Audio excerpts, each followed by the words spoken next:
இருப்பா பரவாயில்ல. ஆஹ் அப்ப குழந்தைகள்லாம் வந்து குரு குரு குழந்தைகளுக்கு வந்து டிவி ஆயிப்போச்சு. அதை வச்சு அவங்க அதை பார்த்து கத்துட்டு கெட்டதெல்லாம் கத்துக்கிறாங்க. அஜாமில் விஷயத்துல நான் சொல்ல வந்தது என்னன்னா, அவன் வந்து வாழ்க்கை முழுக்க நல்லவனா இருந்தான். நான் ஒரு நாள் ஒரு விலை மாதுவை பார்த்ததுல இருந்து அவன் பாருங்க எவ்வளோ தவறி போயிட்டான். நம்ம இப்ப நம்ம சமுதாயத்துல தினம் தினம் மொபைலோட தான் உட்கார்ந்து இருக்கிறாங்க. அப்ப எவ்வளவு விலகி போறதுக்கு வாய்ப்பு இருக்கு பாருங்க. அதுதான் இப்ப சொல்ல போறேன். இப்போ அஜாமிலன் ஒரு முறை அந்த விலை மாதுவும் அவளுடைய காதலனும் நெருங்கி பேசுறத பார்த்தவன இவன் மனசு வந்து சஞ்சலப்படுது. அவளை அடைய வேண்டும்னு ஒரு முடிவு பண்ணிடுறான். பண்ணிட்டு வீட்டுக்கு வரான். அவன் வீட்டுல வந்து பூஜை எல்லாம் நடக்கணும், அதெல்லாம் பண்றதுக்கு பாக்குறான். பூஜை பண்ண முடியல. அவன் மனசு அதுல இறங்கவே இல்லை. அவனுடைய மனசு அங்கேயே சுத்துது. இப்பெல்லாம் நம்ம எல்லாம் ஒரு பாட்டு வந்துச்சுன்னா அந்த பாட்டே சுத்தும் பாருங்களேன். ரோஜா பூ ரோஜா பூன்னா அந்த ரோஜா பூ ரோஜா பூன்னு சுத்தும்.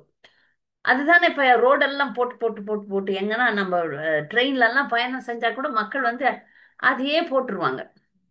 அதே சுத்தும். இப்ப நமக்கு வந்து பகவானுடைய நாமம் தான் சுத்தணும். ஆனா இந்த மாதிரி விஷயங்கள் எல்லாம் சுத்த ஆரம்பிச்சிருச்சு. அப்போ அஜாமிலுக்கு வந்து அங்க பார்த்த விஷயங்கள் சுத்துது. அந்த விலை மாது அடைய வேண்டும் அப்படின்னு மனசு சுத்த ஆரம்பிச்சிருச்சு. தியாயத்தோ விஷயான் பும்சக, அதாவது நம்முடைய புலன்களுக்கு எது பிரியமான விஷயமோ அதை நம்ம செய்யும்போது அந்த புலன்கள் அத அத இந்த மாதிரி விஷயங்கள்லாம் பார்க்கணும், கேட்கணும், வேண்டாத விஷயங்களை பார்க்கணும் கேட்கணும்னு சொல்லிட்டு ஆசைப்படுறோம். சரியா? அப்போ அஜாமில் இப்போ யோசிக்கிறான். அந்த பொண்ணையே பார்க்கணும், அந்த பொண்ணை அனுபவிக்கணும் அப்படின்ட்டு வர ஆரம்பிச்சிட்டு, அதனால என்ன பண்றான், அதுக்கான விஷயங்களே மனசுல அசை போடுறான். அதுதான் வந்து பிரபுபாதர் என்ன சொல்றார், திங்கிங் ஃபீலிங் வில்லிங். முதல்ல ஒரு விஷயத்த வந்து யோசிக்கிறது, அப்புறம் அதுக்கு ஆசைப்படுறது, அப்புறம் அதை அடையிறது. மூணு விஷயம். Thinking feeling willing. அப்ப அந்த பெண்ணையே நினைக்கிறான், அந்த பெண்ணை நினைச்சு ஆசைப்படுறான், அதை அடையணும். முயற்சி, அந்த முயற்சியில வெற்றியும் அடையறான் அஜாமில். கடைசியில அந்த விலை மாதுவை போய் எனக்கு வந்து உன்னை விருப்பம் அப்படின்னு சொல்லும்போது விலை மாதுக்கு வந்து வசதியா போச்சு. அவளுக்கு வந்து ஒருத்தன் வந்து திருமணம் செய்து கொள்கிறான்னா அவளுக்கு என்ன பிரச்சனை, சரி அப்படின்ட்டு கொஞ்சம் கொஞ்சமா அஜாமில் அவன் அஜாமில் திருமணமானவன், குழந்தைகள் இருக்கு, தாய் தந்தையர் இருக்கிறாங்க, கடமை இருக்கு, எல்லாத்தையும் விட்டுட்டான், எல்லா செல்வத்தையும் இழக்கிறான். படிப்படியா கீழே இறங்குறான். இப்படிதான் படிப்படியா கீழே இறங்குறது. மனிதர்கள் வந்து சில நேரத்துல குடிப்பழக்கத்துக்கு அடிமையாகிறாங்க. இப்பெல்லாம் வந்து இப்ப இந்த குழந்தைகள்லாம் வீடியோ கேமுக்கு அடிமையாயிடுதுங்க. படிக்கிறது இல்ல, video game, video video video அப்படியே அதுல அடிமையாகிறாங்க பசங்க. இது மாதிரி கெட்ட பழக்கங்கள், இந்த நாலு விஷயங்கள் வந்து மனிதர்கள் செய்யவே கூடாது அப்படின்னு சொல்லிட்டு பிரபுபாதர் சொல்றார். இப்ப பக்தியில வரணும்னா பகவானுடைய நாமத்தை சொல்றது ஒண்ணு, இன்னொன்னு நாலு விஷயங்கள் வந்து செய்யக்கூடாது. அது வந்து மாமிசம் உண்ணாமை, பிறன் மனைவியை நோக்காமை, தவறான உறவு கொள்ளாமல் இருக்கணும், கணவன் மனைவியை தவிர்த்து வேற உறவுகள்ல ஈடுபடக்கூடாது. அப்புறம் சூதாடாமை, சூதாடுறது. சில நேரத்துல வந்து மக்கள் வந்து இது கூட ட்ரேடிங்னு ஒண்ணு ஆடுறாங்க, அதாவது துரிதமாக பணம் சம்பாதிக்கிறது. அது ரொம்ப தப்பு. அப்ப சூதாடக்கூடாது. அஹ் அதுக்கப்புறம் போதைப் பொருட்களை உட்கொள்ளக்கூடாது. இந்த போதைப் பொருட்கள் லிஸ்ட்ல டீ காஃபி கூட உண்டு. நமக்கு ஆச்சரியமா இருக்கும், என்ன டீ காஃபியா அப்படின்ட்டு. ஏன்னா நாம வந்து இந்திய சமுதாயத்துல இதெல்லாம் இல்லாம இருந்தோம். ரொம்ப தார்மீகமா வாழ்ந்துட்டு வந்தோம். அந்த வெளிநாட்டுக்காரவங்க அவங்களுடைய இந்த மக்களை வந்து எப்படி சிதைக்கலாம்னு ஒரு திட்டம் போட்டாங்க. அதுல அவங்க பார்த்தாங்க, இவங்க பசும்பால் குடிக்கிறாங்க, பசும்பால் குடிக்கும் போது உங்க மூளை வந்து ரொம்ப ஷார்ப்பா இருக்கும். இது திட்டமிட்டு செய்த சதின்றதை மட்டும் புரிஞ்சுக்குங்க. பசும்பால் குடிச்சீங்கன்னா அறிவு பயங்கரமா இருக்கும், சுத்தமா இருக்கும். அப்ப அந்த அறிவுனால இவனுங்களை, இந்த இந்தியர்களை வந்து ஒண்ணும் பண்ண முடியல. அதனால என்ன நினைச்சான், எரும மாட்டு பால் மந்தமா இருக்கும், அதுல கலக்கு காப்பியும் டீயும். இப்ப பாத்தீங்கன்னா நீங்க பெரிய நம்ம தென்னிந்தியால வந்து ஐயங்காருங்க காப்பி இல்லாம இருக்கு. ஏன்னா அவங்க வந்து பக்தியில முக்கியமா முன்னேறக்கூடியவங்க, அவங்க காஃபி இல்லாம இருக்கவே மாட்டாங்க. ஆமா. ஐயங்கார் காஃபி. இது வந்து காஃபின்றது வந்து ஒரு போதைப் பொருள்னு பிராமண சமுதாயத்துக்கே தெரியல. மன்னிக்கணும் என்னை. அதெல்லாம் பிராமணர்கள் இதுல இருந்தீங்கன்னா மன்னிச்சிருங்க. ஆனா இது உண்மை. நான் பசும்பால் குடிச்சு மூளைய வந்து மிக ஷார்ப்பா வச்சிருந்தவங்கள சதி செஞ்சு வெளிநாட்டுக்காரங்க, ஆங்கிலேயர்கள் இந்த டீ காஃபி முதல்ல இலவசமா கொடுத்தாங்களாம். இலவசமா கொடுத்து அதுக்கு அடிமையாகிட்டாங்க. இப்ப எல்லாரும் இப்ப யாருக்கும் இது பிரச்சாரம் பண்ணவே முடியாது. ஆனால் பக்தியில ஆழமா போகணும்னு நினைக்கிறவங்க அந்த 4 விஷயத்தை கடைபிடிக்க வேண்டும். மாமிசம் உண்ணாமை, தவறான உறவு கொள்ளாமை, போதைப் பொருட்களை உட்கொள்ளாமை, சூதாடாமை அப்படின்ற அந்த 4 கொள்கை இருக்கு. இப்ப அஜாமில் அதுல தவறான உறவு கொள்தல் அதுல இறங்கிட்டான். அப்ப அவனுடைய பிராமண தன்மை, அவனுடைய பக்தி எல்லாம் விழுந்துச்சு, மொத்தம் போச்சு. அந்த விலை மாதுவோட வாழ தொடங்கிட்டான். எல்லாத்தையும் விட்டுட்டான். தினமும் சாமி கும்பிடுறது இல்ல, ஒழுங்கா வாழறது இல்ல, அவன் விருப்பத்துக்கு இருக்கிறான். அப்போ அந்த மாதிரி இது ஒரு பெரிய கதை. நான் வந்து சுருக்கமா சொல்ல போறேன். பெரிய கதை இன்னொரு முறை டீட்டெயில்டா போலாம். சுருக்கமா நான் வரப்போறேன். ஒரு பக்தன் பகவானை விட்டு விலகி போனா கூட பகவான் வந்து அந்த பக்தனை விட மாட்டார். நான் ஏற்கனவே பக்தனா இருந்துட்டான், இப்ப ஏதோ தப்பு பண்றான், அவனை வந்து நம்ம விடக்கூடாது அப்படின்னு சொல்லிட்டு அவன் வந்து இப்ப ஊரை விட்டு விலகிட்டான். யாருன்னா பிராமணர்கள் தப்பு பண்ணா ஊர்ல சேர்க்க மாட்டாங்க. சூத்திரன் தப்பு பண்ணா அவன் தப்பு பண்றதுதான், அதனால அவனை ஒன்றும் பிரச்சனை கிடையாது. ஆனா பிராமணர்கள் தப்பு பண்ணா ஒதுக்கிடுவாங்க, ஊரை விட்டு அமுச்சிடுவாங்க. அப்ப இவன் ஊரை விட்டு காட்டுல வாழறான். அப்ப தெரியாம பகவான் வந்து ஏதாவது ஏற்பாடு பண்ணி அவனை திருத்தணும். அதுக்காக ஒரு சாதுக்கள் சாதுக்கள்லாம் வந்து பிராமணர்கள் வீட்டுல தான் போய் தங்குவாங்க, இல்ல பக்தர்கள் வீட்டுல தங்கி சாப்பிடுவாங்க. அந்த காலத்துல ஹோட்டல்லாம் கிடையாது. அதனால யாருன்னா நல்ல மக்கள் மாமிசம் சாப்பிடாத வீட்டுல போய் தங்க வைப்பாங்க. அப்போ சாதுக்கள் வர்றாங்க. அவர்கள் அஜாமில் காட்டுல இருக்கிறான், அவங்களுக்கு தெரியாது. யாரோ சொல்றாங்க இவன் சாதுன்ட்டு ஏமாத்துறாங்க. அது தெரியாம அஜாமில் வீட்டுக்கு வந்துடுறாங்க. இது வந்து பகவானுடைய ஏற்பாடு, இங்க வரணும்ட்டு. அப்ப அங்க வந்தப்ப அஜாமிலுக்கு இப்ப வெக்கம் வந்துடுது. ஒரு காலத்துல நானும் ஒழுங்கா இருந்தனே, இப்போ நான் ஒரு விலை மாதுவோட திரும்ப குடும்பத்தெல்லாம் விட்டாச்சு, குழந்தைகளை விட்டாச்சு, தாய் தாப்பனை விட்டாச்சு, எல்லாம் பண்ணியாச்சு. இப்ப இவளோட சேர்ந்து நிறைய குழந்தைகளும் ஆச்சு. இப்ப இந்த வரார் சாதுக்கள் கேக்குறாங்க, அஜாமில் நீ நல்லவன், நீ பிராமணன்னு கேள்விப்பட்டேன், பக்தன்னு கேள்விப்பட்டேன், உங்க வீட்டுல நாங்க தங்கலாமா, இருக்கலாமா அப்படின்னு போது அவங்க சொல்றாங்க. அவர் சொல்றாரு, இல்ல நான் வந்து இப்ப அதெல்லாம் கடைபிடிக்கிறது இல்ல, உங்களை கவனிக்கிற அளவுக்கு எனக்கு தகுதி இல்லை, மன்னிக்கணும் அப்படின்னு சொல்றார். அப்ப அவங்க சொல்றாங்க, சாதுக்கள் நேரம் போயிடுச்சு, நீ வேற வழி கிடையாது, வேற வழி இல்ல, அதனால நீங்க ஏதாவது வழி பண்ணுங்க. அப்ப வந்து அவங்க சொல்றாங்க, சரி நாங்க வெளியே தங்கிக்கிறோம், பரவாயில்ல, மரம் எல்லாம் இருக்குது, அங்க மரத்தடியில தங்கிக்கிறோம். அப்ப அஜாமிலுக்கு வந்து கொஞ்சம் ஒரு ஆசை வந்துருது. எப்படியோ ஒரு வாய்ப்பு எனக்கு கிடைக்குது பக்தர்களுக்கு நான் உதவி பண்றதுக்கு, அதனால நான் வந்து உங்களுக்கு தேவையான பொருள்லாம் வாங்கி கொடுக்குறேன், நீங்களே சமையல் பண்ணி சாப்பிட்டுக்கோங்க அப்படின்னு சொல்லிட்டு காய்கறி, பழம், பருப்பு எல்லாம் வாங்கி கொடுக்குறான், அரிசி எல்லாம். அப்ப அந்த சாதுக்கள் வீட்டுக்கு வெளியே மரம் எல்லாம் இருக்குது, சமையல் செய்து சாப் பிரசாதம் பண்ணிட்டு அவங்களும் சாப்பிட்டுட்டு இவங்களுக்கும் கொடுக்குறாங்க. அஜாமில் நீ வாப்பா நீ சாப்பிடுப்பான்னு சொல்லிட்டு அஜாமிலுக்கும் கொடுக்குறாங்க. எல்லாம் சாப்பிடுறாங்க. பிரசாதம் சாப்பிட்ட பிறகு அந்த சாதுக்கள்லாம் எப்பவுமே மத்தவங்களுக்கு நல்லது பண்றதை மட்டுமே யோசிக்கிறவங்க. சாதுக்கள் யாரு? மத்தவங்களுக்கு என்ன நன்மை நம்ம செய்ய முடியும் அப்படின்றத மட்டுமே யோசிப்பாங்க.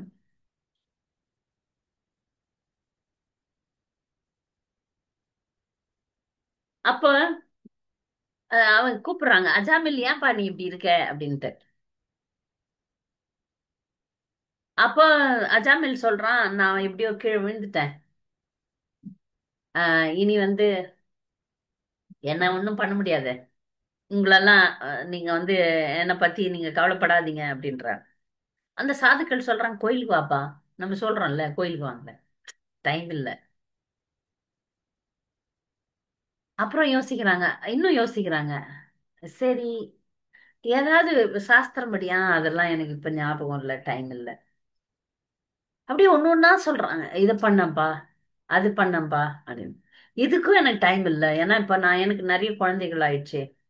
இந்த காட்டுல வர்றவங்க போறவங்கள மிரட்டி அவங்க கிட்ட இருந்து திருட ஆரம்பிச்சிட்டேன். விலங்குகள்லாம் கொன்னு அது தோல் எடுத்துமே வித்து அதுல நான் பொழப்பு நடத்துறேன். நான் இனி திரும்ப வந்து நல்ல வாழ்க்கைக்கு வர முடியாது அப்படின்னு சொல்றான். சாதுக்கள் சொல்றாங்க, எப்படிதான் இவனை வழி கொண்டாடுறது, எப்படி இவனை பக்தி கொண்டாடுறது. சரி, குழந்தைகள் இருக்கானா, இருக்கு.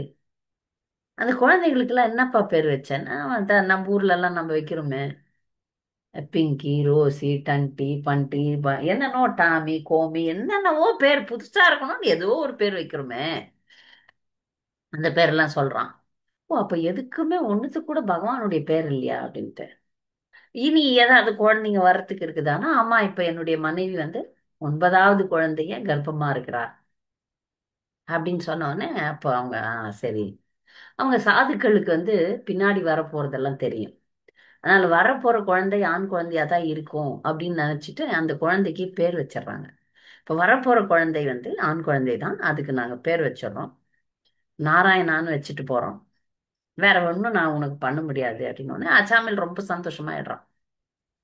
ஏன்னா இப்போ எல்லாத்தையும் விட்டுட்டு அவனுக்கு ஏதோ ஒண்ணு கிடைக்குது, பகவானுடைய சத் சங்கம் கிடைக்குது. ஆஹ் இப்போ பகவானுடைய பேர், பகவத் பக்தர்கள் சத் சங்கம் கிடைச்சது, பகவானுடைய நாமம் வந்து நாமகரணம் ஆயிடுச்சு. குழந்தை வரதுக்கு முன்னாடியே பேர் வச்சுட்டாங்க. எவ்வளவு சந்தோஷம். ஆஹ் அதனால இப்ப வந்து நாராயணன் பேர் வச்சுட்டாங்க. இப்போ அஜாமிலுக்கு வந்து ஒரே தியானம், நாராயணன் வரப்போறான், நாராயணன் வரப்போறான், நாராயணன் வரப்போறான், பரவாயில்ல அப்படின்னு ஒரு சந்தோஷமும் வந்தது. அதே மாதிரி ஆண் குழந்தை பிறந்தது. நாராயணா நாராயணான்னு கூப்பிட்டு அந்த குழந்தைய ரொம்பவே நேசிக்க ஆரம்பிச்சிட்டான் அஜாமில், நாராயணனை. இப்போ நீங்க பொதுவா வாழ்க்கையில பாத்தீங்கன்னா, ஆஹ் தாய்க்கு வந்து முதல் குழந்தை மேல பற்று இருக்கும், தந்தைக்கு கடைசி குழந்தை மேல ஆசை இருக்கும். ஏன் தெரியுமா? பொதுவா தாய்க்கு வந்து தலை குழந்தை தான், தலைச்சன்னா கொல்லி போடணுன்றதுக்காகவும், கடை தகப்பனுக்கு கடைசி குழந்தை தான்ன்ற சென்டிமெண்டல்லாம் கிடையாது. தாய் என்ன தாய் ஆக்குச்சே இந்த குழந்தை அப்படின்ற பற்று இருக்கும் முதல் குழந்தை மேல. தந்தை அந்த கடைசி குழந்தை மேல ஏன் பாசம் வைக்குதுன்னா, என்னை இன்னும் நான் திறமையானவன், நான் வந்து குழந்தைய கொடுக்கக்கூடியவன் தகப்பன்ற ஒரு பெருமையை கொடுத்த குழந்தை இல்லையா, அதனால அந்த கடைசி குழந்தை மேல பாசம் இருக்கும்னு சொல்லுவாங்க. ஆனா அஜாமிலுக்கு இந்த கடைசி குழந்தை மேல பாசம் இருக்கிறதுக்கு காரணம் சாதுக்கள் பெயர் வச்சதுனால. சாதுக்கள் வந்து இந்த குழந்தைக்கு பெயர் வச்சுட்டாருங்களே அப்படின்னு சொல்லிட்டு அந்த ஒரு பாசம். நாராயணா நாராயணா நாராயணானே கூப்பிடுறது, எங்க போனாலும் தூக்கின்னு சுத்துறது, டே இருந்தான். காலம் போயிடுச்சு, எல்லாம் ஆயிடுச்சு. அவனுக்கு வயசாகி போச்சு. வயசானா என்ன ஆகும், யார் வந்து கதவு தட்டுவாங்க? யமராஜர், யம தூதர், சாரி, யமராஜர் எல்லாருக்கும் வர மாட்டாங்க, யம தூதர். இப்போ இந்த சாஸ்திரங்கள்ல என்ன சொல்லுதுன்னா, முக்கியமா தமிழ் சாஸ்திரம்ல என்ன சொல்லுது, பெரியாழ்வார் என்ன சொல்றாருன்னா, நம்ம சாகணும்னு டேட் வந்துருச்சுன்னா அது எதையுமே மாத்த முடியாதாம். நிறைய நேரத்துல நம்ம நினைச்சுக்கிறோம்ல, தப்பிச்சிடலாம், தப்பிச்சிட்டாங்க அப்படின்னு. அந்த ஏரோப்ளேன் கிராஷ்ல கூட ஒரே ஒரு லேடி மட்டும் தப்பிச்சாங்க. ஒரு ஆள் தப்பிச்சான், அது எல்லாருக்கும் தெரியும். ஒரு லேடியும் தப்பிச்சாங்க. அவங்க மட்டும் அவங்க டைம்க்கு போக முடியல, கேட்டு மூடிடுச்சு. அவங்களுக்கு மத்தவங்க எல்லாம் சந்தோஷமா முன்னாடி போய் உக்காந்தாங்க, அழகா மேல போய் சேர்ந்துட்டாங்க. எங்க போனாங்களோ தெரியாது, போயிட்டாங்க இல்லையா. அதாவது எல்லையில் வாசல் குறுகச் சென்றால் எற்றி நமன் தமர் பற்றும் போது நில்லுவின் என்னும் உபாயம் இல்லை. உங்களுக்கு டேட் எப்ப ஒருத்தன் பிறந்துட்டானோ அப்ப அவன் போற நாள் குறிக்கப்பட்டிருக்கிறது, அதுல மாற்றமே கிடையாது, மாற்றவே முடியாது. இதை மட்டும் மாத்த முடியாது. நாம நினைக்கிறோம் டாக்டர் கிட்ட போறோம் நல்லா ஆயிடுறோம், ஓ என்ன சாவுல இருந்து இந்த டாக்டர் காப்பாத்திட்டார் அப்படின்னு. இந்த டாக்டர் இல்லைன்னா வேற டாக்டர் காப்பாத்திருப்பாங்க. நம்ம அப்படித்தானே நினைக்கிறோம். எவ்வளோ பெரிய மருத்துவ வசதிகள் இருந்தும் மரணங்கள் சம்பவிக்கின்றது, ஆமாவா இல்லையா சொல்லுங்க. பெரிய பெரிய ஆஸ்பத்திரி கட்டுறோம், ஆனா சாவை நிறுத்த முடியுமா? முடியாது, முடியவே முடியாது. ஒரு அழகான ஒரு ஜோக் கதை. நான் மக்களுக்கு கொஞ்சம் சுவாரஸ்யமா போனோம்ல. ஒரு பணக்காரன் தான். பணக்காரன் அப்படி அவ்வளவு பணம். அதுக்காக ரொம்ப கஷ்டப்பட்டு பாடுபட்டு, எல்லாரும் பாடுபட்டா தானே பணம் வரும். பாடுபட்டு பணம் சேர்த்துட்டான், பெரிய கோட்டீஸ்வரன். அவன் அதை அனுபவிக்கணும்னு நினைக்கும் போது காலம் முடிச்சு போச்சு. வந்துட்டார். இது இது இது வந்து கற்பனை கதை. அஹ் அதனால இதுல வந்து இப்படியா அப்படியாலாம் கேள்வி கேட்காதீங்க. கற்பனை தானே, சினிமா எல்லாம் பாக்குறோம், கற்பனை தானே. நிஜமா இல்லல்ல. சினிமாக்கு போறீங்கல்ல, கற்பனை தானே.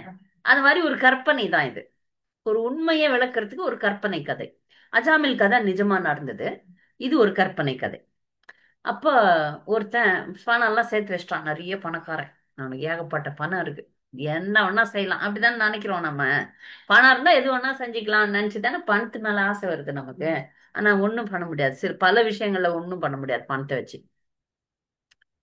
அந்த பணக்காரங்கிட்ட யமதூதர் வந்துட்டார். யமதூதர் வந்தாருன்னு தெரிஞ்சு போச்சு பணக்காரனுக்கு. அனுபவிக்கணும்னு நினைக்கும் போது யமதூதன் வந்துட்டான். லிஸ்ட் வச்சுன்னு வர்றாரு. ஓ, இன்னைக்கு உண்டுப்பா, நீ கிளம்புப்பா அப்படின்னு. அப்ப அவன் எவ்வளவோ பேசி பார்க்கறான், நான் 50 கோடி தரேன். முதல்ல 5 கோடியில இருந்து ஆரம்பிக்கிறான். 50 கோடி தரேன். இல்ல இந்த 500 சவரன் போட்டாங்களே, 70 லட்சம் கார் கொடுத்தாங்களே, அந்த அம்மா ஒண்ணும், அவ்வளவுதான், விதி முடிஞ்சு போச்சு. ஒரு பெண்ணு விதி முடிஞ்சா முடிஞ்சு போச்சுதான். அது தானா போய் மாண்டிக்குவாங்க, இல்ல ஏதா ஆகும். அப்ப எவ்வளவு பேரம் பேசுறான். 500 கோடி, 5 லட்சம் கோடி. நீ என்ன பண்ண, இந்த உலகத்தையே நீ எனக்கு கொடுத்தினா கூட நான் மாத்த முடியாதுப்பா டைம் அப்படின்னு சொல்றாரு. நான் மாத்த முடியாது. அப்ப கூட அவன் நைஸ் பண்றான். சரி, இருங்க இருங்க, நீங்க வந்திருக்கீங்களே, உங்களுக்கு நாங்க வந்து காஃபி, இந்த இப்பதான் நான் காஃபி சாப்பிடக்கூடாதுன்னு சொன்னேன். காஃபி கலந்து, ஏன்னா காஃபிக்கு எல்லாரும் அடிக்ட் தானே. இப்ப எம தூதரும் அடிக்ட்னு வச்சுக்கலாமே. காஃபி கலந்து கொடுக்குறேன் இருங்களேன். அவரு அதுக்காவது டைம் கொடுங்க சரின்றாரு அவர். இவர் போய் காஃபி கலந்து அதுல நைஸா மயக்க மாத்திரை கலந்துடுறாரு. கலந்து குடுத்துக்கிறாரு. ஏன்னா கையில லிஸ்ட் வச்சுன்னு இருக்கிறாரு. அந்த லிஸ்ட் நாம மாத்திடலாம் அப்படின்னு சொல்லிட்டு ஏமா தூதரம் குடிக்கிறார். கற்பனை கதை இது. அவரெல்லாம் மயங்க மாட்டார், கண்ணுக்கு தெரிய மாட்டார், எதுவும் ஆகாது. கற்பனை. இவர் குடிக்கிறார், குடிச்சிட்டு தூங்கிடுறாரு. மயக்க மருந்து கொடுத்துட்டாரு, அதனால தூங்கிடுறாரு. இவரு அவர் கையில இருந்த பேப்பரை பார்த்துட்டாரு. ஓ, இந்த பேப்பர்ல பேர் இருக்குல்ல, லிஸ்ட்ல முதல்ல இவர் தான், இவர் பேர் தான் இருக்கு. சரி, லிஸ்ட்ல அதை அழிச்சிட்டு கீழே இருக்கிற பேரை எடுத்து மேல வச்சுட்டு இவர் பேரை கீழே போட்டுறாரு. அதுல ஒரு 100 200 பேர் இருக்கிறாங்க. சரியா? அப்ப அதுக்கு இல்ல வர்றதுக்குள்ள நான் ஒரு 50 வருஷம் வாழ்ந்துக்கலாம், பரவாயில்ல, சந்தோஷமா நிம்மதியா அப்பா நான் முடிச்சிட்டேன் அப்படின்னு நினைக்கிறார். சரி, இப்போ யம தூதர் எழுந்துக்கிறார் தூக்கத்துல இருந்து எழுந்து. ஆஹா, சரிப்பா, நீ என்ன ரொம்ப நல்லா கவனிச்சிட்ட. உனக்கு நான் உபகாரம் பண்ணணும்னு நினைச்சிட்டேன், விதியை நான் மாத்தி அனுப்பணும்னு நினைச்சிட்டேன். நான் வந்து இன்னைக்கு கீழந்து மேல போலாம்னு நினைச்சிட்டேன். கீழந்து மேல போலாம்னு நினைச்சேன். அப்படி பாக்குறாரு, இவர் பேரு தான், நீ வாப்பான்னு கூட்டின்னு போயிரு. அவ்வளவுதான். அப்படித்தான் விதி விளையாடும். நாம எவ்வளவு மாத்துறதுக்கெல்லாம் முயற்சி பண்றோம். விஞ்ஞானிகள்லாம் நாங்க சாவை தடுக்கிறோம், தடுப்பூசி கண்டுபிடிக்கிறோம், அது கண்டுபிடிக்கிறோம், இது பண்ண எதுவுமே ஒண்ணும் வேலைக்கு ஆகாது. ஆனால் நீங்கள் எப்பவாவது பக்தி பண்ணிட்டீங்கன்னு வச்சுக்கோங்களேன், அது மிகப்பெரிய ஆபத்துல இருந்து உங்களை காப்பாத்தும். ஏதா கொஞ்சோண்டு திராயத்தோ மகத்தோ பயாத், சொல்பம் அபி அஸ்ய திராயத்தோ மகத்தோ பயாத்துன்னு பகவத்கீதா சொல்லுது. நீங்க சொல்பம், அல்பம் அப்படின்றோம்ல, அல்பம்னா கொஞ்சோண்டுன்னு அர்த்தம். அல்பமா பக்தி இன்னைக்கு கேட்டுட்டீங்க, எல்லாரும் அஜாமில் கதை கேட்டீங்க, நாராயணன் கேட்டீங்க, ஹரே கிருஷ்ணா சொல்ல போறீங்க, உங்களை பெரிய பெரிய ஆபத்துல இருந்து காப்பாத்தும். அதுதான் நடக்க போகுது அஜாமில் கதை வாழ்க்கையில. ஏதோ கொஞ்சோண்டு பக்தி பண்ணீங்கனாலும் சரி, உங்களை அது மிகப்பெரிய ஆபத்துல இருந்து காப்பாத்திரும், உங்களுக்கு வாய்ப்பு கொடுக்கும். அதான் அப்ப அப்ப அஜாமில் ஒண்ணும் பண்ணல, பாவியா தான் இருந்தான், எல்லா தப்பும் பண்ணிட்டான். இப்ப குழந்தை அது நாராயணா நாராயணான்னு நினைச்சிட்டு இருக்கிறான். அதுக்குதான் நம்மளாம் அந்த காலத்துலலாம் இப்ப எல்லா பேரும் வந்து பகவான் பேரே வைக்கிறான்.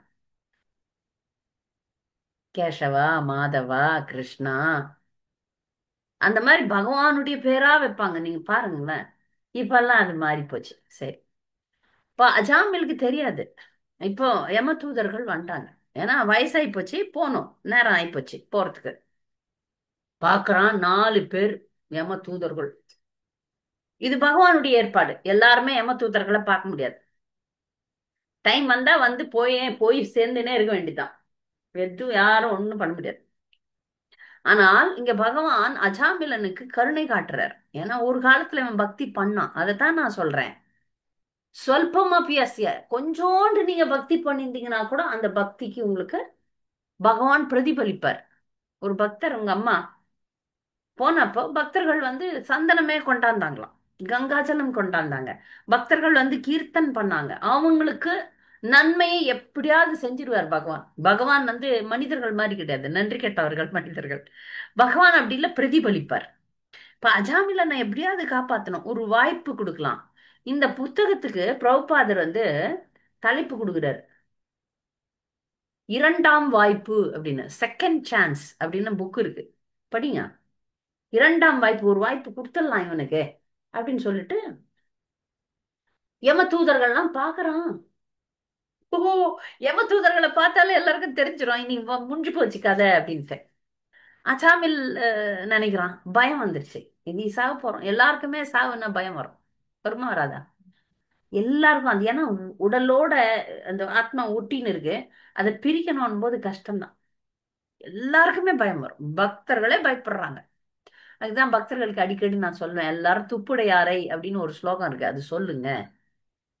துப்புடையாரை அடைவதெல்லாம் சோர்விடத்தே துணையாவரென்றே ஒப்பிலேன் ஆகிலும் நின்னை அடைந்தேன்.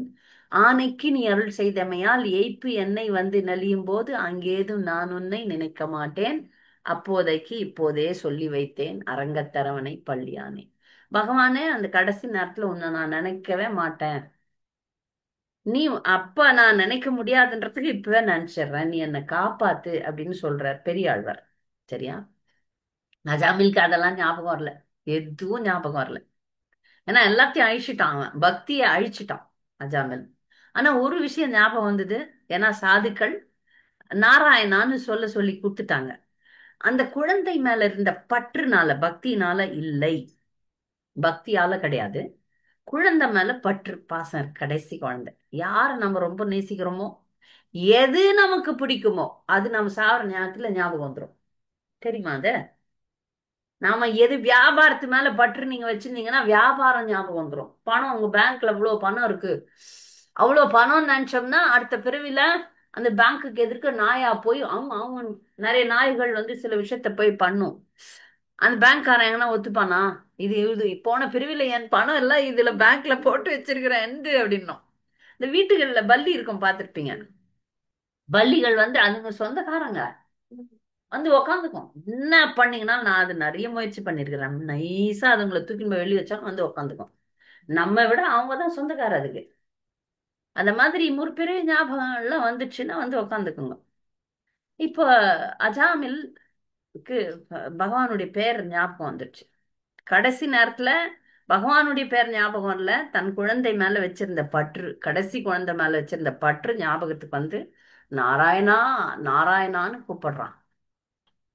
நாராயணா நாராயணா நாராயணான்னு அழுந்து கூப்பிட்ட உடனே அஹ், இந்த யம தூதர்கள்லாம் கொஞ்சம் பயப்படுறாங்க. என்ன இவன் என்னவோ கூப்பிடுறானே அப்படின்ட்டு. அப்படியே உடனே அங்க அப்படியே ஒரு பிரகாசமா 3 பேர் நிக்கிறாங்க. சங்கு சக்கரம், அது விஷ்ணு வடிவமே. இவ்வளோ தக தக தக தகன்னு நிக்கிறாங்க, பிரகாசம் இருக்கு. யம தூதர்களுக்கே ஒரு மாதிரி இருக்கு. இப்போ ஒரு அழகான மனிதர்கள் முன்னாடி கொஞ்சம் அசிங்கமான மனிதர்கள்லாம் கொஞ்சம் ஃபீல் பண்ணுவாங்க இன்பீரியரா. அந்த மாதிரி நடக்குது இங்க. யம தூதர்கள்லாம் பாத்தீங்கன்னா பயங்கரமா இருப்பாங்க, கொம்பு கொம்பு வச்சுட்டு கருப்பா அப்படியே பயங்கரமா. இங்க விஷ்ணு தூதர்கள் அழகா ஜொலிக்கிறாங்க, பார்த்தாலே அழகா இருக்கு. அப்ப இவங்களுக்கே யார் இவங்க அப்படின்னு அவங்களுக்கு தெரியாது. யம தூதர்களுக்கு விஷ்ணு தூதர்கள்லாம் யாருன்னு தெரியாது. இது வேற லோகம், அது வேற லோகம். அப்ப விஷ்ணு தூதர்கள்லாம் நீங்க இவனை கொண்டு போக முடியாதுன்னு சொல்றாங்க. இந்த பேசுறாங்க பாருங்க, இந்த உரையாடல், அத அஜாமில் பாக்குறான். அதுவும் பகவான் வந்து ஒரு வாய்ப்புக்காக கொடுக்கிறார். அப்ப யம தூதர்களை சொல்றாங்க, விஷ்ணு தூதர்கள் இவனை நீங்க கொண்டு போக முடியாது. அப்ப அவங்க சொல்றாங்க, எப்படி கொண்டு போக முடியாது? ஏன்னா இவன் நாராயணனுடைய பேரை சொல்லிட்டான். அதனால நீங்க கொண்டு போக முடியாது. இப்ப யம தூதர்களுக்கு கொஞ்சம் கன்ஃபியூஷன் ஆயிப்போச்சு. யாரோ நம்மளை விட பவர்ஃபுல் ஆனவங்க வந்துட்டாங்க, வந்து நம்மளை தடுக்குறாங்க, நம்ம போய் முதல்ல எஜமானன் கிட்ட சொல்லணும் அப்படின்னு சொல்லிட்டு அப்படியே ஆகட்டும்ட்டு பயந்து போய் அவங்க எல்லாம் போயிடுறாங்க. அஜாமில் இந்த காட்சியை பார்க்கறான். புரிஞ்சு போச்சு எல்லாம். ஓகே, அவன் பண்ண தப்பு புரிஞ்சுது, அவன் வாழ்க்கையில என்ன பண்ணணும்னு தெரிஞ்சுது. இப்ப முடிவு பண்ணிட்டான், நான் வாழ்நாள்ல முழுக்க ஆட்டம் போட்டுட்டேன். இப்ப பகவான் என்ன திரும்பி ஒழுங்கா இருக்க சொல்லிட்டார். நம் வாழ்நாள்ல நீங்க என்னன்னா பண்ணுங்க, கடைசி காலத்துலயாவது ஹரே கிருஷ்ண ஹரே கிருஷ்ண கிருஷ்ண கிருஷ்ண ஹரே ஹரே, ஹரே ராம ராம ராம ஹரே ஹரே சொல்லணும். முடிஞ்சு போச்சு, எல்லாம் முடிஞ்சு போச்சு, ரிட்டையர் ஆயிட்டோம், பரவாயில்ல. இப்ப கூட ஒண்ணும் இல்ல. பஜாமிலுக்கு சொல்லிட்டாங்கல்ல ரெண்டாவது வாய்ப்பு, அந்த மாதிரி நமக்கு ரெண்டாவது வாய்ப்பு. இனி வந்து நான் வந்து அஹ், பகவானுடைய நாமத்தை சொல்லணும். சரியா? பகவானுடைய நாமத்தை சொன்னேன்னா அஜாமிலுக்கு வாய்ப்பு கொடுத்த மாதிரி நமக்கும் வாய்ப்பு கொடுப்பார். அஜாமில காப்பாத்தின மாதிரி நம்மளையும் காப்பாத்துவார். அஜாமில் என்ன பண்றான் புரிஞ்சுக்கிறான். நான் இனி பகவானை பஜிக்க போறேன், போதும் எல்லாத்தையும் முடிச்சிட்டேன், பசங்க எல்லாம் பெருசாயிட்டாங்க, இனி நான் ரிட்டையர்மெண்ட் எடுக்கணும்.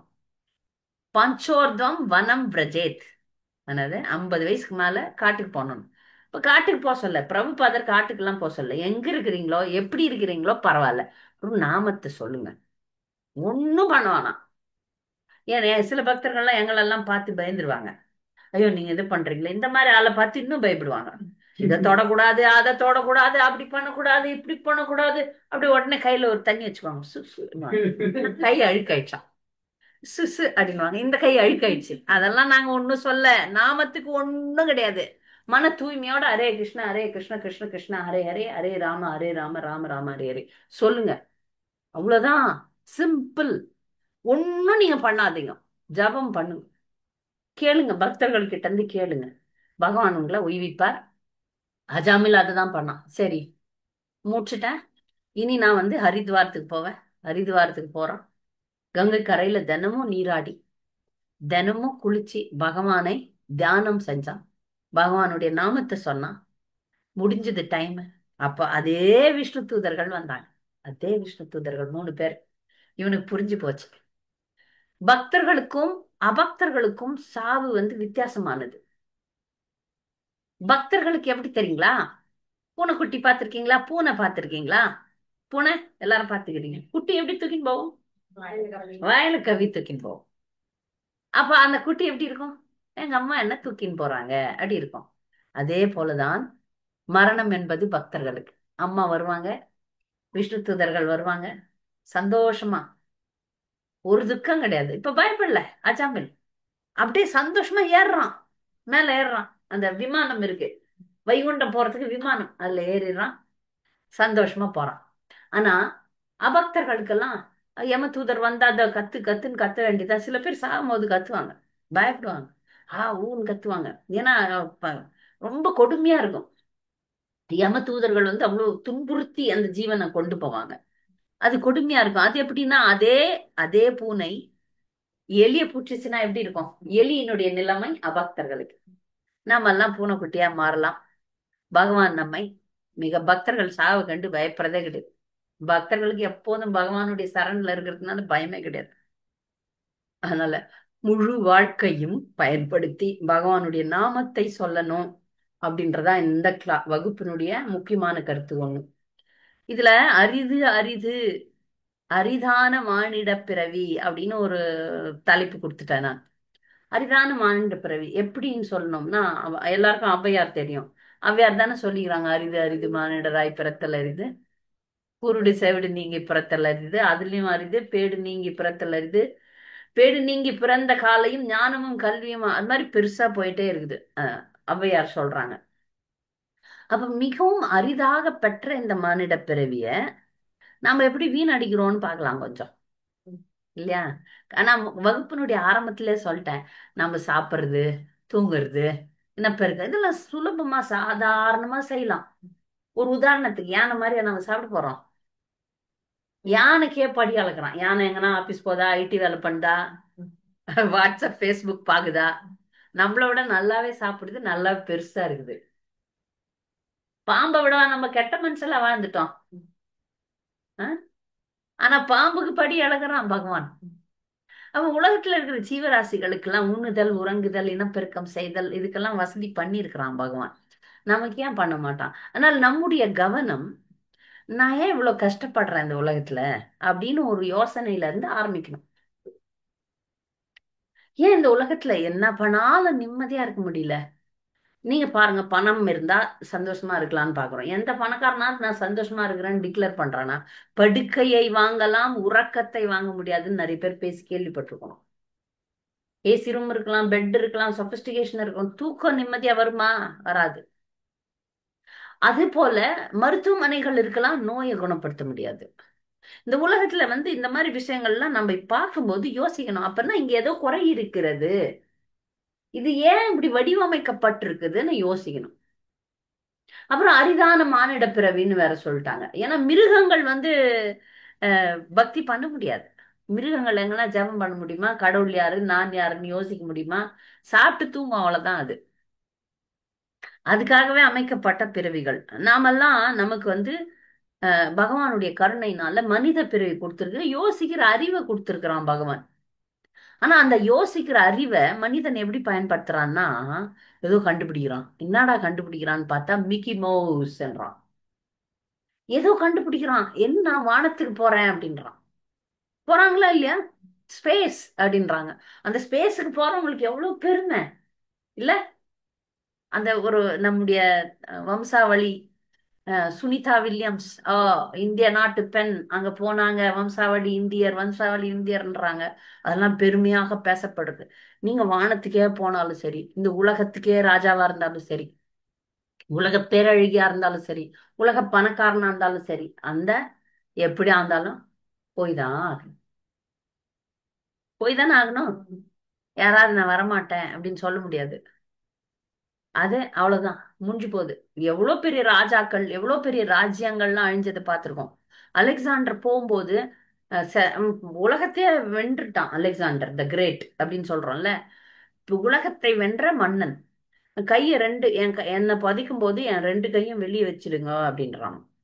ரெண்டு கையும் இப்படி வெளியே நீட்டணும்.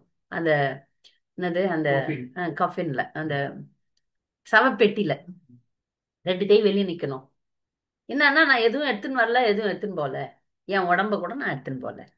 இப்ப அப்போ இந்த உலகத்தை பற்றி மனிதன் சிந்திக்கும் போது இதுல ஏதோ ஒரு பாடம் இருக்கு, அந்த பாடத்தை நான் கத்துக்கணும்னு யோசிக்கணும். இங்க நிரந்தரமா ஒரு விஷயம் கிடையாது. இது நிரந்தரம்னு ஏதோ ஒரு விஷயத்தை எனக்கு காமிச்சிருங்க. இது நிரந்தரமா இருக்கும். இந்த மனுஷன் நிரந்தரமா சிரஞ்சீவி, சிரஞ்சீவியே 7 பேர் தான் தெரியும்ல, 7 பேர் தான். ஆனா அவங்க கூட அந்த உலகம் அழியும் போது அழிஞ்சிடணும்.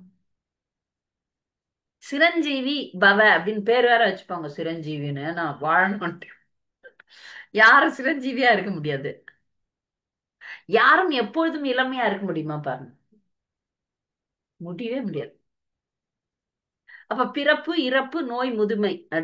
டாக்டருக்கே நோய் வருது, நான் அதை முதல்ல கவனிச்சிடுவேன். இந்த டாக்டருக்கு நோய் வருமா வராதா, அவங்க எப்படி இருக்கிறாங்க, அதை நான் கண்டிப்பா யோசிப்பேன். நோய் என்பதும் கட்டாயமானது, இறப்பு என்பது கட்டாயமானது. அப்ப இந்த உலகம் நமக்கு ஏதோ ஒரு விஷயத்த சொல்லுது. என்ன சொல்லுது? யார் சொல்லுவீங்க? புது பக்தர்கள் சொல்லுங்க. அதான் இறப்பு சொல்லுது இல்ல. அதன் மூலியமா நம்ம என்ன பாடம் கத்துக்கிறோம்? எதையோ கத்துக்கிறோம். இங்க இருக்கிறவங்க யாராவது சொல்லுவீங்களா? இந்த பிறப்பு, இறப்பு, நோய், முதுமை நமக்கு என்ன சொல்லி தருது? நல்லதை நினைக்கணும், நேர்மையா இருக்கணும். எதுவும் நிரந்தரம் இல்லைன்னு சொல்லிட்டு. எதுவும் நிரந்தரம் இல்லை. சொல்லுங்க இந்திரா மாதாஜி, சொல்லுங்க. ஹரே கிருஷ்ணா மாதாஜி. இந்த இடம் எனக்கானது இல்ல அப்படிங்கறத பாத்தீங்களா? இந்த இடம் எனக்கானது இல்ல. ஏன்னா இது சிறைச்சாலை. சிறைச்சாலையில கைதிகளுக்கு ஒரு தண்டனை இருக்கு. இது நிரந்தரமானது இல்ல. இப்போ உதாரணத்துக்கு நான் ஒரு ஒரு அசிங்கமான உதாரணம் தரேன். எல்லாரும் டாய்லெட் போறோம், அங்கேயே உட்காந்துக்க பாக்குறோமா? என்ன டாய்லெட்டா இருந்தாலும் சரி, நீங்க ஏர்போர்ட்ல டாய்லெட் பாத்தீங்கன்னா அப்படியே இருக்குது. என்னதான் கிளீனா இருந்தாலும், என்ன சுத்தமாக இருந்தாலும் சரி, பர்ஃபெக்டா இருக்கும். சில வெளிநாடுகள்ல டாய்லெட் எல்லாம் போனீங்கன்னா அப்படி பல பல பலன்னு இருக்கும். ஆனா அங்கேயே உட்காந்துக்குமா? வேலை முடிஞ்ச உடனே அப்ப நமக்கு தெரியுது இந்த இடம் வந்து நிரந்தரமானது இல்ல, வெளியே வந்துடணும். அது போலதான் துகாலயம் அசாஸ்வதம். இந்த உலகம் துன்பங்கள் நிறைந்தது, நிரந்தரமற்றது. ஒரு நாளைக்கு போய் தான் ஆகணும். ஒரு நாள் இந்த இடத்த விட்டு போகணும். எங்க போறது? இல்ல திரும்பி திரும்பி வர்றதா? சங்கராச்சாரியார் சொல்றாரு, புனரப்பி ஜனனம் புனரப்பி மரணம் புனரப்பி ஜனனி ஜடரே சயனம். இந்த பிறவில நான் வந்து தேவன், அடுத்த பிறவில நான் யாரு? பன்றி. ஆவுதா? ஆவுது. இந்திரன் ஒரு முறை தப்பு பண்ணதுனால அடுத்த பிறவி பன்றியா பிறகுறார். இந்த பிறவி நான் அசுரன், அடுத்த பிறவி நான் மனிதன், அடுத்த பிறவி நான் தேவன். இப்படி சுத்தும். இது வந்து இந்த மாதிரி சக்கரம் வந்து நிறைய சக்கரம் சுத்திட்டோம் நம்ம. மேல கீழே மேல கீழே, இப்ப 17 14 லோகத்துல நிறைய சுத்திட்டோம். இந்த மனிதனா ஆவறதுக்கு முன்னாடி 84 லட்சம் ஜீவராசிகளா வந்து மனிதனா மாறிட்டோம். எத்தனை? 84 லட்சம் ஜீவராசியில போய் போய் வந்திருக்கிறோம். அதெல்லாம் டிரான்ஸ்ஃபர் அப்படியே மாறிடும். புழுவாகி பூச்சாகி, அப்புறம் நீர்வாழாயி, அப்புறம் பறவையாகி, மிருகமாயி, அப்படியே பரிணாமம்ன்றது வந்து அப்படியே கொடுக்கப்படும். கடவுளை கொடுத்துருவார். அப்புறமா தான் நீங்க, அதனாலதான் அரிது அரிது மானிடற அவ்வளோ கஷ்டப்பட்டு மனுஷனா ஆன பிறகு திரும்பியும் நான் நாய் பூனை பன்னி மாதிரி செயல்பட்டேன்னா கீழே இறங்கிடுவோம். அடுத்த பிறகு வந்து என்ன வந்து கீழே தள்ளிடும் விதி. புரியுதா? அதனால அதை பத்திலாம் நான் அப்புறம் அப்புறம் கிளாஸ்ல சொல்றேன். அது வந்து கர்ம வினைகள்னால எப்படி நம்ம இங்க சிக்கப்பட்டு இருக்கிறோம், இங்க வந்து கட்டப்பட்டு இருக்கிறோம். இதுல இருந்து விடுதலை பெறணும்னா பக்தர்கள், நம்முடைய ஆச்சாரியர்கள், நம்முடைய வழிகாட்டிகள்லாம் நமக்கு ஒரே சிம்பிள் தான் சொல்லியிருக்கிறாங்க. எதுவும் பெரிய பிரச்சனை எல்லாம் இல்லை. போய் கண்ணை மூடி தவம் பண்ண தேவையில்லை. அஹ் அப்புறம் பெருசு பெருசா மந்திரம் எல்லாம் ஓதி ஓதி நீங்க யாகம் வளர்க்க தேவையில்லை. எதுவுமே நீங்க பண்ண தேவையில்லை. ஒரு எளிமையான மனசுல பகவானுடைய திருநாமத்தை சொல்லுங்க. யார் வேணா சொல்லலாமா? எங்க வேணா சொல்லலாம், எப்போ வேணா சொல்லலாம். இதை விட எளிமை என்ன இருக்கு? ஹரேர் நாம ஹரேர் நாம ஹரேர் நாமேவ கேவலம். கலோ நாஸ்தேவ நாஸ்தேவ நாஸ்தேவ கதிர் அந்யதா. இந்த உலகத்துல பகவானுடைய ஹரி நாமத்தை தவிர வேற வழி இல்லை, வேற வழி இல்லை, வேற வழி இல்லை, வேற வழி இல்லை. அதனால நீங்க வந்து ஹரே கிருஷ்ண மாமந்திரத்தை ஜெபம் பண்ணுங்க. அஜாமில் மாதிரி நமக்கும் வாய்ப்பு கொடுப்பார் பகவான், அவரை சென்று அடைவதற்கான. நான் ரொம்ப சுலபமான வழிதான். ஆஹ் எடுத்துக்குங்க. சுலபமான இதை விட எளிமையா பக்தி செய்யறதுக்கு வழியே இல்லை. எதுவுமே கேட்கல உங்ககிட்ட. ஜபம் பண்ணுங்க. இன்றைய நாள் நமக்கு வந்து ஆஷாட ஏகாதசி நாள். பக்தர்களுடைய கருணையினால பாண்டுரங்கனை தரிசனம் பண்ணோம் இன்னைக்கு. இது வந்து ரொம்ப பிரசித்தம்னு சொல்றாங்க. நீங்க வந்து பண்டர்பூர்ல பாண்டுரங்கனை கட்டி அணைக்கலாம்னு சொல்றாங்க. ஆனா கூட்டம் நிறைய இருக்குமோ. எங்களுக்கு வந்து இங்கே இருந்த பாண்டுரங்கனுடைய தரிசனம் கிடைச்சது பக்தர்களுடைய கருணையினால. அஹ் இந்த ஏகாதசி ரொம்ப முக்கியமான ஏகாதசி. பக்தர்கள் வந்து பகவானை நிறைய ஜெபம் பண்றதுக்காக விரதம் இருக்கிறார்கள். விரதம் இருக்கணும்ட்டு பயமுறுத்தல நானு. நீங்க நல்லா சாப்பிட்டு ஜெபம் பகவானுடைய நாமத்தை சொல்லுங்க.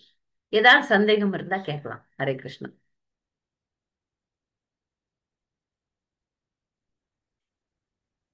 அஜாமில் கதையில சந்தேகமோ, இல்ல சொல்லப்பட்ட விஷயங்கள்ல இந்த உலகத்தை பத்தின விஷயங்கள் நிறைய சொன்னேன், அதுல ஏதாவது உங்களுக்கு சந்தேகம் இருந்தா கேட்கலாம். சில இங்க பேர் சில பேர் மேல பழி வாங்குற எண்ணம் வரும். ம், அதுக்கு நான் பதில் சொல்றேன். இப்போ இங்க ஒரு பக்தர். நாங்க எல்லாரையும் பக்தரா தான் பாக்குறோம். ஏன்னா நீங்க பின்னாடி நீங்க பக்தர் ஆயிடுவீங்க. அதுக்கான அறிகுறிகள்லாம் நல்லா இருக்கு. அவர் கேக்குறார், பழி வாங்குற தவறு நமக்கு யாராவது தீங்கு பண்ணிட்டாங்கன்னா அதுக்குன்னே ஒரு கிளாஸ் கொடுத்துருக்கேன். இருந்தாலும் நான் சுருக்கமா சொல்றேன். நமக்கு எப்படி நமக்கு யாராவது கெட்டது பண்ணிட்டாங்கன்னா அவங்க மேல கோவம் வரும். அவங்கள பழி வாங்கணும்னு தோன்றது இயல்பு. ஆனா நீங்க பக்தரா இருந்தா அவங்கள மன்னிக்கணும்ன்ற ஒரு தெய்வ குணம் வந்துரும். எப்படின்னு நான் சொல்றேன். நமக்கு ஏன் தீங்கு நடக்குதுன்னா இந்த கர்ம வினைன்னு ஒரு விஷயம் இருக்கு. நாம பல பிறவிகள் எடுத்தோம்னு சொன்னேன் இல்லையா? அந்த பிறவிகள்ல நாம் செய்த நல்லது கெட்டதுகள்லாம் நம்ம கணக்குல இருக்கும். நாம் என்பது இந்த உடல் கிடையாது. இந்த உடலுக்குள்ள ஒரு சூக்ஷ்ம உடல் ஒண்ணு இருக்கு, மனம் புத்தி அகங்காரம்ட்டு. அது நம்ம அந்த பிறவிகள் போக போக, இப்ப நீங்க போன பிறவில என்னமா இருந்தீங்க, அந்த பிறவில என்னமா இருந்தீங்க, அதெல்லாம் வந்து அப்ப அடுத்தது ஒரு பிறவி எடுப்பீங்க, அடுத்து எடுப்பீங்க. அந்த முழு பக்தி பண்ற வரைக்கும் பிறவிகள் தொடரும். சரியா? இது புரியுதா உங்களுக்கு? அப்ப போன பிறவியில நீங்க செஞ்ச நல்லது கெட்டது வந்து நல்லதும் வரும், கெட்டதும் வரும். அப்ப நம்ம செஞ்ச கெட்டதுகள், இப்ப யாரையாவது நம்ம துன்புறுத்தி இருப்போம், யாரையாவது ஏதாவது பண்ணியிருப்போம். அதெல்லாம் வேற ஒரு நபர் மூலமாக அது செய்யணும்னு நினைக்கிற ஒரு மனுஷன் மூலியமா உங்களுக்கு வந்து அது ஏற்படுத்தி கொடுப்பாங்க. இதுக்குன்னு ஒரு சிஸ்டமே இருக்கு, அட்மினிஸ்ட்ரேஷன் இருக்கு. நவகிரகங்கள்லாம் அதான்.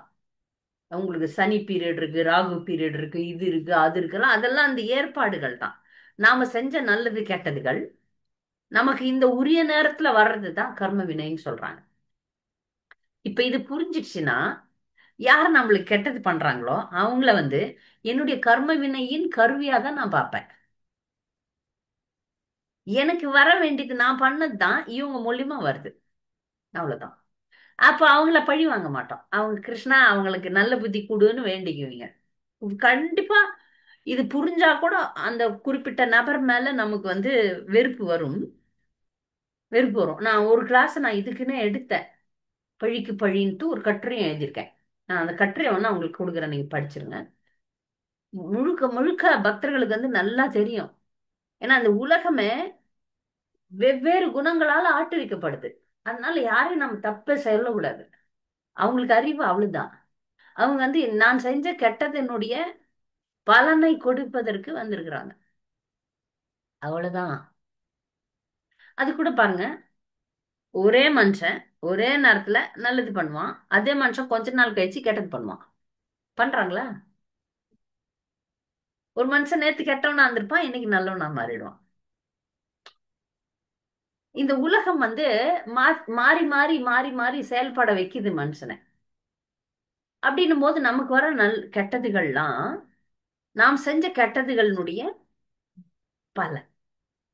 அதனால இப்ப என்ன பண்ணணும், பாவ புண்ணியத்துல இருந்து விலகி கிருஷ்ணர்கிட்ட போறதுக்கு நாமத்தை சொன்னா பண்ணிடலாம். பாவ புண்ணியம் கூட நம்மளுக்கு பந்தத்தை ஏற்படுத்தும். அது நான் நிறைய முறை சொல்லியிருக்கிறேன். இது நல்ல காரியங்கள் நல்ல காரியங்கள்னு சொல்றோம்ல, நல்ல காரியத்தை அனுபவிக்கிறதுக்கு நம்ம பிறவி எடுக்கணும். அதனால நல்ல காரியங்களை கிருஷ்ணருக்காக செய்யணும். அப்ப அந்த புண்ணியம் கூட நமக்கு வராது. பக்தர்கள் புண்ணியம் கூட வேண்டான்னுறோம். நல்லது செய்யறோம், ஆனா அதுக்கான புண்ணியத்தை அனுபவிக்கிறதுக்கு நான் திரும்பி வரணுமே. இங்க நான் இங்க திரும்பி வரல, நான் அங்கேயே போனேன். ஆதலால் பிறவி வேண்டேன் அரங்கமா நகருளானே. இந்த ஸ்லோகம் சொல்லணும்னு நினைச்சேன், நான் மறந்துட்டேன். வேத நூல் பிராயம் 100 மனிதர்தாம் புகுவரேலும் பேதை பாலகனாக பிணிப்பசி மூப்பு துன்பம் ஆதலால் பிறவி வேண்டேன் அரங்கமா நகருளானேன்னு சொல்லிட்டு தொண்டரடி பொடி ஆழ்வார் பாடுறார். நம்ம மனித வாழ்க்கை பாருங்க, 100 வருஷம்னு வச்சுக்கோங்களேன். சும்மா இப்ப யாரும் 100 வருஷம் வாழறது இல்ல. 100 வருஷத்துல 50 வருஷம் தூங்கியே போயிடுது, 15 வருஷம் விளையாட்டுல போயிடுதான். 15 வருஷம் வரைக்கும் பசங்க எல்லாம் விளையாட்டுல போயிடுது. 100 வருஷத்துல 50 தூக்கத்துல, ஏன்னா பாதி நாள் தூங்குறோமா.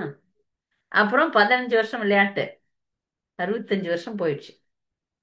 இல்ல மீதி இருக்கிற நேரத்துல நான் வேலைக்கு போறேன், சாப்பிடுறேன், இதை பண்றேன், அதை பண்றேன், எவ்வளவு நேரம் அப்ப எதுலதான் நான் பக்திக்காக செலவு பண்றேன் பாருங்களேன். அது கணக்கு போட்டு பார்த்தோம்னா ரொம்ப குறைவா இருக்கும். அதனால அந்தே நாராயண ஸ்மிருதி தான் வாழ்க்கையினுடைய குறிக்கோளா இருக்கணும். பகவானை சென்று அடைவதே மனித வாழ்க்கையின் லட்சியம். அரிது அரிது மானிடராய் பிறத்தல் அரிது. எதுக்காக? பகவானை நினைக்கிறோம், பகவானை அடையணும். இதுதான் எல்லா மதங்களும் சொல்லுது. எல்லா மதங்கள் சொல்றதும் கடவுளை அடைய வேண்டும். Paradise last, Paradise gain. எல்லா மதங்களும் சொல்றது இந்த உலகத்தை விட்டு முடிக்கும் போது, இந்த மனித வாழ்க்கையை முடிக்கும் போது கடவுளை சென்று அடைய வேண்டும். அதான் குறிக்கோள். அந்த குறிக்கோளை நம்ம அடையறதுக்கு வாழ்க்கை முழுக்க அவனுடைய நாமத்தை சொல்ல வேண்டும். மற்றதெல்லாம் வந்து அப்படியே விட்டுறணும். யாராவது நமக்கு துன்பம் செஞ்சாங்கன்னா போராடணும். நான் சொல்றேன், யாராவது துன்பம் சொல்றாங்கன்னா அடி அடி நல்லா அடின்னுலாம் வாங்க வேண்டாம். நம்ம எதிர்த்து போராடணும். ஆனா புரிஞ்சுக்கணும், சில விஷயங்கள்ல எதிர்த்து போராட வேண்டும். போராடுறோம், ஆனா விஷயத்தை நாம் சரியாக புரிந்து கொள்கிறோம். இந்த பௌதிக உலகம் இப்படித்தான் இருக்க போகுது. நல்லது வரும், கெட்டது வரும். அதெல்லாம் புரிஞ்சுட்டு நான் பகவானை சென்று அடைய வேண்டும்ன்ற குறிக்கோளோட நம்ம மனிதர்கள் இருக்க வேண்டும். நமக்கு வந்து சாப்பிடுறது தூங்குறது எல்லாம் பண்றோம். பக்தர்கள் பண்ணலையா என்ன? சாப்பிடுறோம், தூங்குறோம், இனப்பெருக்கம் செய்யறோம், சண்டையும் போட்டுக்கிறோம். ஆனால் குறிக்கோள் பகவானை சென்று அடைவது. அதற்கு நாமத்தை ஜபிக்க வேண்டும். சரி, வேற ஏதாவது கேள்விகள் இருக்கா? ஹரே கிருஷ்ண மாதாஜி. சொல்லுங்க. நம்ம இப்போ அன்கான்சியஸ் ஆயிட்டோம்னு வச்சுக்கோங்க உயிர் போறதுக்கு முன்னாடி. அப்போ ஹரிநாமம் சொல்றதுக்கு நம்மளுக்கு ஞாபகம் வராது இல்ல மாதாஜி? நம்மளுக்கே நினைவு இல்லாம. வெரி குட், நல்ல கேள்வி இது, சூப்பர் கேள்வி. சாரதா பாவினி மாதாஜி தன் வாழ்க்கை, சாரதா பாவினி தானே நீங்க? ஆமா மாதாஜி, ஆமாங்க மாதாஜி. சாரதா பாவினி மாதாஜி தன் வாழ்க்கையை குருவுக்கும் கிருஷ்ணருக்கும் அர்ப்பணித்தவர். அப்படின்னா என்ன அர்த்தம்? சரணாகதி எடுத்த ஒரு பக்தர். சரணாகதி எடுத்த பக்தர்கள் தங்களுடைய, நாங்க கிருஷ்ணர்கிட்ட போவோமா வேணாமா, அந்தே நாராயண ஸ்மிருதி வருமா வராதான்ற பயமே கிடையாது. தேங்க்யூ மாதாஜி. ஏன் பயம் கிடையாது? கிருஷ்ணரை சரண் அடைஞ்சிட்டோம். ஒரு நாளைக்கு 16 மாலைகள் ஜபிப்போம். என் வாழ்க்கையை நான் கிருஷ்ணருக்கு அர்ப்பணித்து விட்டேன். எப்போ ஒரு முறை ஒரு பக்தன் கிருஷ்ணர்கிட்ட போய் நான் உன்னை சரணடைஞ்சேன்னு ஒரு முறை சொன்னா கூட போதுமா? அந்த ஏற்பாட்டை பகவான் பாத்துக்குவார். நீங்க அதை பத்தி கவலையப்பட வேணாம். உங்களை எப்படி கொண்டு போகணும்ன்றது அவரு கடமை, அவர் பாத்துக்குவார். தேங்க்யூ மாதாஜி. எனக்கு அது ஒரு டவுட் இருந்தது, அதான் கேட்டேன் மாதாஜி. இது குறித்து ஒரு கிளாஸ் வைக்கலான் இருக்கிறேன். சரணாகதி எடுத்த பக்தர்கள் நம்ம போவோமா போக மாட்டோமான்றதை பத்தி கவலையே படுத்தாது, அவர் பாத்துக்குவார். தேங்க்யூ மாதாஜி. ஹரே கிருஷ்ணா. ஏன் அந்த குட்டி பூனை வந்து கவலைப்படலையா? நான் இங்க இருந்து அங்க போறதுக்கு அதெல்லாம் கவலைப்படாது, அவங்க அம்மா தூக்கின் போகுது. யாரெல்லாம் தீட்சை எடுத்துட்டீங்களோ அதுக்காக தீட்சை எடுத்துட்டு தவறுங்க செய்யுங்கன்னு இல்ல. தீட்சை எடுத்து ரொம்ப எப்பவுமே பகவத் சிந்தனையில இருக்கக்கூடிய பக்தர்களை, அவங்க கோமால போயிட்டா கூட இன்னொரு பக்தர் வந்து ஹரே கிருஷ்ணா சொல்லி அவங்கள ஞாபகப்படுத்திடுவாங்க. கங்காஜலம் ஊத்துவாங்க. உங்க அம்மாவுக்கு ஊத்துனாங்கல்ல, பாருங்க, கங்காஜலம் ஊத்தி அவங்க கண்டிப்பா கிருஷ்ணர்கிட்ட போயிருப்பாங்க. யாருக்கெல்லாம் கங்காஜலம் கிடைக்குதோ, துளசி கிடைக்குதோ, கீர்த்தனம் கிடைக்குதோ அவங்களுக்கெல்லாம் உண்டு. நல்ல பகவான் பார்த்துப்பார். அவங்கள பத்தி யோசிக்கவே தேவையில்லை, அவங்க நல்லா இருப்பாங்க. பகவான் கிட்ட நல்லா நிம்மதியா இருப்பாங்க. இப்போ காசிக்கு போனவங்க எல்லாம் மாதாஜி அந்த தீர்த்தம் வாங்கிட்டு வந்து குடுக்குறாங்கல்ல மாதாஜி, ரிலேட்டிவ்ஸ்க்கு, ஃப்ரெண்ட்ஸுக்கு, அந்த மாதிரி அது எப்பவுமே வச்சுக்கிட்டே இருக்கலாமா மாதாஜி? அந்த கங்கா தண்ணி வந்து கிடவே கிடாது மாதாஜி. சரிங்க சரிங்க. கங்கா தண்ணி அந்த ஒரு சொம்புல கொடுப்பாங்க பாருங்க, அது கிடவே கிடாது. பல ஜென்மம் ஆனாலும் கிடாது. கங்கைக்கு அப்படி ஒரு சக்தி இருக்கு. அந்த தண்ணி, கங்கா தண்ணி என்ன வந்தாலும் புழு பூச்சி எல்லாம் வரவே வராது. அது சயின்டிபிக்கலி ப்ரூவ்டு. ஆனால் கங்காஜலம் வச்சிருந்து நீங்க ஊத்துறது, துளசி போடுறது, பகவானுடைய நாமத்தை சொல்றது அந்த பக்தருக்கு அனுகூலமாக அமையும். மாதாஜி, நான் எங்க வீட்டுல காசில இருந்து கொண்டு கெங்கா சொம்பு டெய்லி அதுல புஷ்பம் வச்சிருப்போம். எங்க மாமா போகும்போது அதை உடைச்சா ஒரு இதுவும் மிஸ்டேக் இல்ல, அவ்வளவு அப்படியே இருந்தது, தெளிவா இருந்தது. அதுதான் நான் சொன்னேன். ஒண்ணும் கெடாது. கங்காஜலம் லைஃப் டைம் வச்சுக்கலாம். அதான் கங்கையோட சக்தி. ஹரே கிருஷ்ணா. ஹரே கிருஷ்ணா. ஓகே மாதாஜி, தேங்க்யூ மாதாஜி. ஹரே கிருஷ்ணா. வேற யாருக்காவது ஏதாவது கேள்விகள் இருக்கா? மாதாஜி, நாங்க முந்தி முந்தி கேட்டிருந்தாலும் ஏதோ புதுசா கேக்குற மாதிரியும் இன்னும் நல்ல மனசுல ஆகுறது. இன்னும் ஒரு சின்ன நம்ம வந்து ரொம்ப முத்தின பக்தர் இல்ல, நல்ல பக்தர், நிறைய படிச்சுட்டோங்கிற மாதிரி இல்லாம ரொம்ப எளிமையா இன்னும் நமக்கு புரியுற மாதிரி நீங்க சொல்றீங்களா? நம்ம புதுசா கேக்குற மாதிரிதான் இருக்கு மாதாஜி எனக்கு. நன்றி நன்றி. 2 பக்தர் மனசுல வச்சு நல்ல பக்தர், நல்ல இதா வரல இல்லையா மாதாஜி? நானு இல்ல மாதாஜி, பிரபுபாதர் வந்து அடிப்படை விஷயங்களை தான் அடிக்கடி சொன்னார். பக்தியில நம்ம கொஞ்சம் ஆன பக்தர்களுக்கு கர்வம் வரக்கூடாதுன்ட்டு நீங்க பிரபுபாதருடைய எந்த புத்தகத்தை எடுத்தீங்கனாலும் அந்த அடிப்படை விஷயங்கள் தான் திரும்ப திரும்ப வரும். ஏன்னா நாம வந்து மேல போக போக அடிப்படை விஷயங்களை மறக்க கூடாது, மறக்கவே கூடாது. ஏன்னா மறந்தோம்னா நம்ம திரும்பி எல்லாத்தையும் பண்ண ஆரம்பிச்சிடுவோம். அதான் திரும்ப நல்லா இருந்து மாதாஜி, ரொம்ப நல்லது. ரொம்ப ஆனா சூப்பரா. ம். ஆனா சில பேர் வந்து எனக்கு எதுக்கு இது அப்படின்னு நினைப்பாங்க. ஆனா இது ரொம்ப முக்கியம். ஏன்னா நம்ம அஸ்திவாரத்தை எவ்வளவு ஸ்ட்ராங்கா போடுறோமோ அப்பதான் கட்டடம் வந்து நல்லா இருக்கும். கேட்க கேட்க கேட்க கேட்க நம்மளுக்கு நல்ல நல்ல சந்தோஷமா இனிமையா இருக்கு. நம்ம தான் முந்தைய கேட்டாச்சே அப்படின்னு தோணல மாதாஜி. நன்றி நல்லா மாதா. இருக்கு. ஹரே கிருஷ்ணா. Correct. ஒரு சின்ன ஒரு டவுட், கேளுங்க எனக்கு கேளுங்க. புரியல இது. ஆ, எனக்கு இந்த கோயில் டீடைல்ஸ் அவ்வளவா தெரியாது. ம். இந்த பிரபுபாதான்னு சொல்றவர் யாரு? பிரபுபாதா எங்களுடைய ஆச்சாரியன். இப்ப ராமானுஜர் தெரியுமா? ஆ? ராமானுஜர் ராமானுஜர். அது மாதிரி இந்த கௌடிய சம்பிரதாயத்தினுடைய ஆச்சாரியன். உலகமெங்கும் இப்ப நாங்கெல்லாம், நான் தமிழ், வேலூருங்களா? வேலூர். எனக்கு வந்து பகவத்கீதை ஞானத்தையும் ஹரே கிருஷ்ண மாமந்திரத்தையும் கொடுத்தது வந்து ஆச்சாரியன் தான், அவர் தான், பிரபுபாதர் தான். பிரபுபாதர் வந்து அவர் வந்து இப்ப உலகத்துல இல்ல, 77 போயிட்டார். அவர் வந்து குரு பரம்பரையில வந்தவர் தான். உலகத்துக்கே இதை கொடுக்கணும்னு சொல்லிட்டு பகவத்கீதை எல்லாம் எளிமையா எழுதிட்டார். இப்ப நான் வந்து இப்படி இவ்வளவு பேசுறேன்னா அதுக்கு காரணம் பிரபுபாதர் தான். ஆனா சாமானிய மாணவர்கள் கூட புரிஞ்சுக்கிற மாதிரி எழுதிட்டாரு எல்லாத்தையும். எல்லாம் பிரபுபாதர் புத்தகம் படிங்க, இது இப்படியே இருக்கும். இப்ப நான் சொன்ன மாதிரியே இருக்கும். இதுல ஒரு வார்த்தை நான் பிசகல. அவர் சொன்னதை அப்படியே சொல்றேன். அவர் சின்ன சின்னதா 1000 புக்கு எழுதிட்டார். பாகவதம், பகவத்கீதை சாமானிய மாணவர்கள் புரிஞ்சுக்கிற மாதிரி எழுதிட்டு வெளிநாடுகள்லாம் போயிட்டு எல்லாருக்கும் பிரச்சாரம் பண்ணி பெரிய பெரிய பக்தர்கள் எல்லாம் உருவாக்கிட்டு அவர் இந்த உலகத்தை விட்டு மறைஞ்சிட்டார். அவருடைய சிஷ்யர்கள் எங்களுடைய குருவாக இருக்கிறாங்க. அவர் தான் பிரபுபாதர், அவர் ஆச்சாரியர். இந்த இயக்கத்தை, இஸ்கான் இயக்கத்தை, ஆனா இது சம்பிரதாயம் கிருஷ்ணர்ல இருந்தே வருது. இந்த இஸ்கான் இயக்கத்தை வந்து அவர் ஆரம்பிச்சு வழி நடத்தி செல்றார். புத்தகங்கள் மூலமா அவர் இன்னும் வாழ்ந்து கொண்டிருக்கிறார். புத்தகங்கள் எழுதி வச்சுட்டார்ல, அப்ப அவர் இருக்கிறார். அதனால இஸ்கான் கோயில் எல்லாம் நீங்க பாத்தீங்கன்னா அங்க அவரு பிரபுபாதர் இருப்பார். அவர் வந்து அந்த ஆச்சாரியன். இதை வழி காட்டினார். இப்படி இப்படி இந்த நவீன உலகத்துக்கு எப்படி மாத்தி கொடுத்துட்டார். எல்லாரும் பக்தி பண்ற மாதிரி எளிமையாகிட்டார். எளிமையாகி கொடுத்து ஆச்சாரியன் அதை செய்யலாம். யார் வேணா பக்தி செஞ்சு பகவானை அடையலான்ற எளிய முறையை கொடுத்துட்டார். அவர் தான் பிரபுபாதர். அவரை வந்து எங்களுக்கு எல்லாருக்கும் அவர் தான் ஆச்சாரியன். அவருடைய சிஷ்யர்கள் இருக்கிறாங்க, அவங்க தான் எங்களுக்கு தீட்சை கொடுத்து பக்தியில முன்னேற்றுறாங்க. சரி,